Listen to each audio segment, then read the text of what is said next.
Hey guys, I'm smiling, but I am totally tired.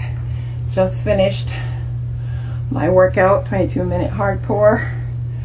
This is the start of week 2 in the challenge group, if you're in our challenge group.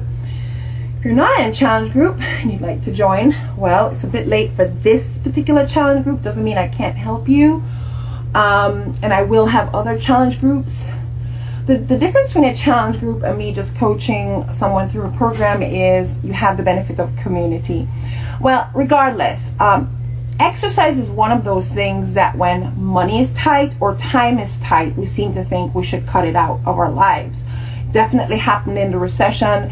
Pre the recession, I had a fitness studio. I was in the fitness business and I had all the appropriate credentials at the time. And when the recession hit, of course, people were very broke, and one of the things they definitely cut were memberships to gyms, personal training, that kind of a thing. Well, fast forward to today, and it still is true that two of the biggest excuses to not showing up for taking care of your own body through exercise is time and or money. So here's the thing, guys. I think if you've been following me, I hope I've already established the important value of taking care of this body, because honestly, guys, you will have neither time nor money if you don't take care of your body. Because even if it's not your time to go from this earth, you may be laid up in a bed somewhere unable to function simply because you failed to take care of your body, or because you failed to take care of your body and you're sick, or you are so stressed you are not thinking clearly, you're not able to capitalize on income generating opportunities, or you're unable to show up to work because you're laid up in a bed somewhere. So time and or money are two of the biggest stealers of us showing up to take care of ourselves. So today I want to zero in on the time vampires, now I just want to also show you this quick drink here. This is Beachbody, one of Beachbody's performance drinks. I'm actually having it for the first time. I made this whole bottle. This is a 16.9 ounce bottle. It's 1 scoop or 8 ounces. So what I did was I drank the top 9.9, poured the 2 scoops in, shook the whole bottle, had half of it before the workout, and here's the other half. I'm going to tell you, it tastes better cold. So you may want to have your water cold and ready to go if you choose to go with this. It's an energizer drink. This is the first time I'm having it, so we'll see.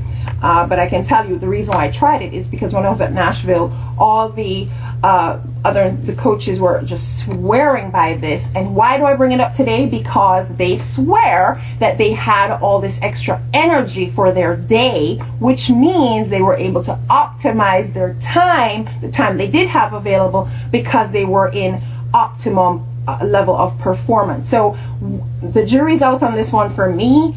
I had it, half an hour before my workout. I didn't feel as fatigued in my workout today as I have in the past, but that could be also attributed to other reasons. So I'll get back to you on my personal opinion of this particular product. But let's get back to time vampires. So one of which I have already said, energy.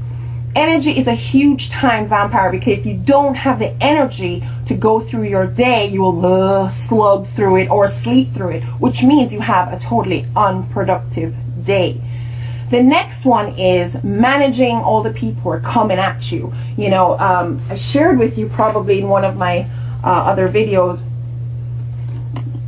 that I'm very good about managing my time, but when you're an at-home entrepreneur, it gets even more challenging, because there are family and friends who think you have nothing to do and feel like you've become their opportunity to get their stuff done because they're tied up at work. So they're getting their day done, and then they want to dump the extra stuff that they couldn't get done on you. Well, I've managed that very well.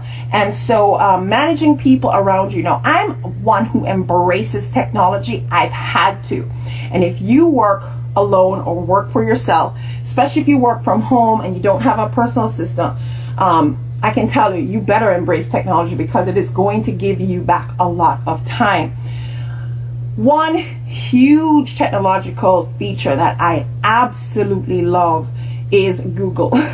Not only for searching stuff, guys, but Google Mail, Google Calendar, Google Docs, Google Drive, all of those things, because they work together and they just, each one is just interconnected. It's a beautiful thing. But you know, I had a personal Gmail account I was doing everything through, and I want to tell you, Google for Work is even better. Here's the reason why. My calendar. See, one of the time managers is my publicly available time. This is the time that people can easily create a booking with me for whatever consultation, or even if they just need to chat about something that even helps them. My time is valuable and I need to have it very structured. So Google for Work is different from Google personally. And there may be other ways to access it, but you usually have to have your website, and then you give, you know, coded permission through your website. And once that's taken care of, now my calendar, which yes, I could share my personal calendar before, but now I'm able to put appointment slots on my calendar, which I couldn't do before with a personal Google Calendar. So now that I have that, people can go to my calendar, see the slots that I have said are available for people to connect with me. Now, I'll still be busy through that time if no one books that slot. I'm just saying that if someone wanted to book my time, instead of them being a distraction during my very focused, quiet time, and that's time that I make my videos, write my blogs, take care of things that require me to be extremely focused, like working out. I don't want to be disturbed during that time. They can call me or book me during these other times where I may be taking care of other activities where I will be more open to being interrupted. So that is the beauty of Google for Work and the calendar for Google for Work, for managing how people have access to you and to interrupting you to getting the important things done. So at the end of it all, I'm still talking about prioritizing. You must have an idea of what is the most crucial thing that you must get done. Guys, this is huge. There's a story of a professor who came to his class with a jar. So just bear with me as I try to recount this story. Think of a mason jar, and he had various things on the table, and he said to the class, you know, could all these things fit in the jar? And they immediately said, no way, it wasn't possible, because he had a big jar of rocks, then he had another jar of sand, and then he had a jar of water, all of which he wanted to put into this bigger mason jar. So they took one look and said, it's not possible. And that's what a lot of you have done with regards to yourself and making yourself a focus and a priority. You know, people ask you, you know, I suggest to you, hey, come exercise, let me coach you, come join my challenge group. You go, I have no time. You just look at all that is before you and have decided without making any prioritization that you are not important enough to focus on the top of your own agenda. I will still never, even if you don't work out with me, I will still never figure that one out, that you're not important enough to focus as the number one slot behind God on your own agenda. But bear with me. So the story goes that he has this jar. The first thing he does is he puts in all the rocks that he has. And the jar is now clearly full of rocks. And he says, can this jar take anything more? They said, no way, it's full.